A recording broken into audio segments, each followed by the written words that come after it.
Hello viewers, in today's session we are going to discuss another important and conceptual problem from domain of functions. And in this session we are going to find out the domain of this function, that is y is equal to square root of natural log of sine 2 pi x.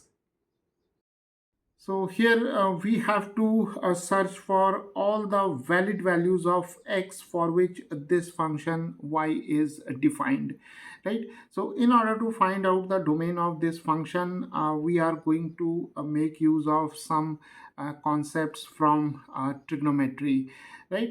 So here the function is y is equal to square root of natural log of sine 2 pi x. So let us write y is equal to square root of here we'll use this notation for the natural log, that is log sine 2 pi x, and here we'll take the base e, right? So instead of taking natural log as ln, here we'll use this notation log sine 2 pi x to the base e.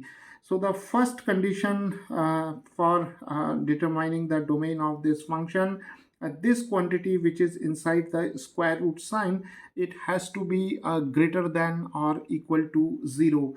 That is log of sine 2 pi x to the base e should be greater than or equal to 0. And moreover here the natural log of sine 2 pi x is valid for all values of x for which sine 2 pi x is greater than 0, right? Because we know that a natural log of x is not defined in the set of real numbers for x less than 0 or x is equal to 0, right? So sine 2 pi x has to be greater than 0 or it should be positive. So here the first condition is that log of sine 2 pi x to the base e should be greater than or equal to 0. So now what we will do here, in order to solve this inequality for x, we'll raise these two quantities to the power of e, that is the base.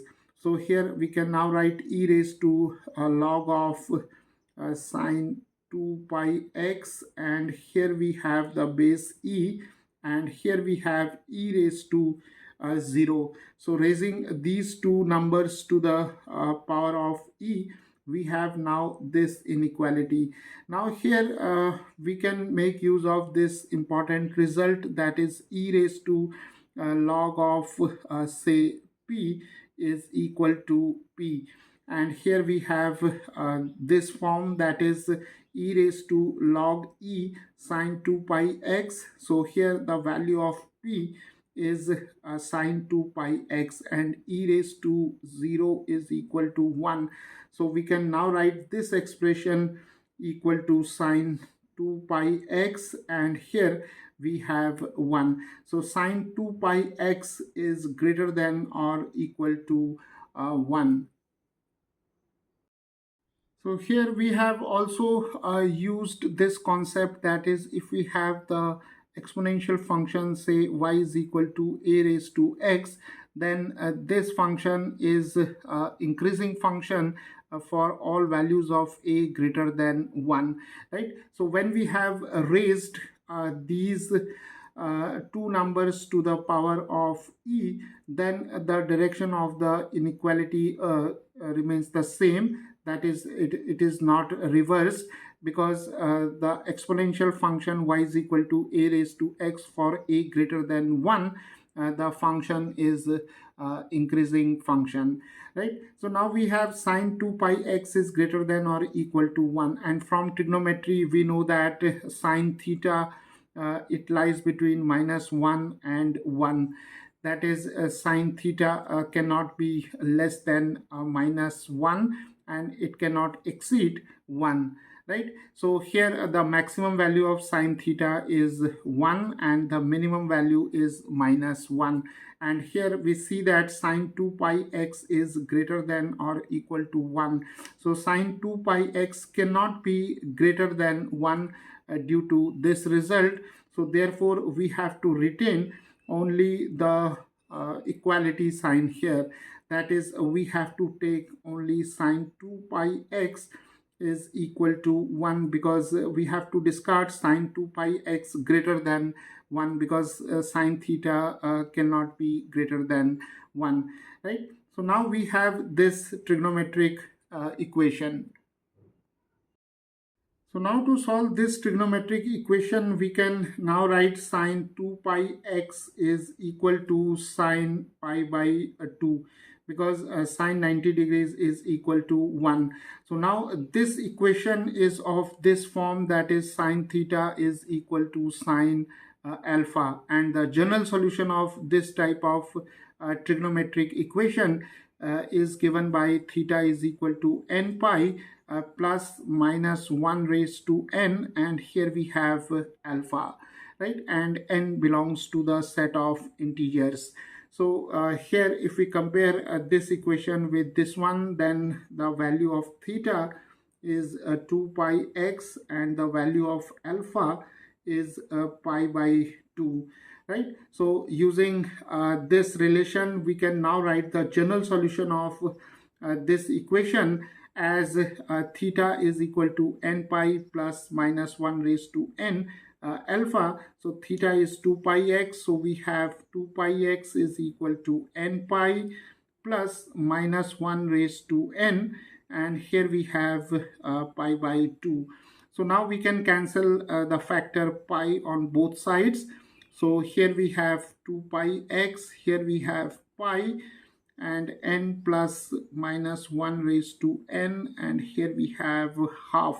So pi and pi get cancelled, and dividing both sides by 2, we have now here 2x is equal to n plus minus 1 raised to n half. So we can now write x is equal to n over 2 plus minus 1 raised to n, and here we have, so here we have 1 over 4, right? So the domain of this function y, it consists of all the values of x, that is equal to n over 2 plus minus 1 raised to n, 1 over 4, where n belongs to the set of integers. So here if we take the values of n as 0 plus minus 1 plus minus 2 plus minus 3 and so on, then the corresponding values of x gives us the domain of this function y, right? For example, if we take n is equal to 0 in this expression, then the value of x is given by 0 over 2, and here minus 1 raised to 0 is 1, so here we have 1 over 4, that is equal to 1 over 4. Similarly, if we take n is equal to 1, then the value of x is given by half plus, and here we have minus 1 raised to 1, and here we have 1 over 4, that is half minus 1 over 4, that is 4, 2 minus 1, that is 1 over 4. Similarly, if we take n is equal to say 2, then we have x is equal to 2 over 2 plus minus 1 raised to 2, 1 over 4. So here we have 1, here we have minus 1 square is 1, that is 1 over 4, that is 4 plus 1 over 4, that is 5 over 4, and so on, right? So all the values of x which are given by this expression, where n belongs to the set of integers, gives us the domain of this function y.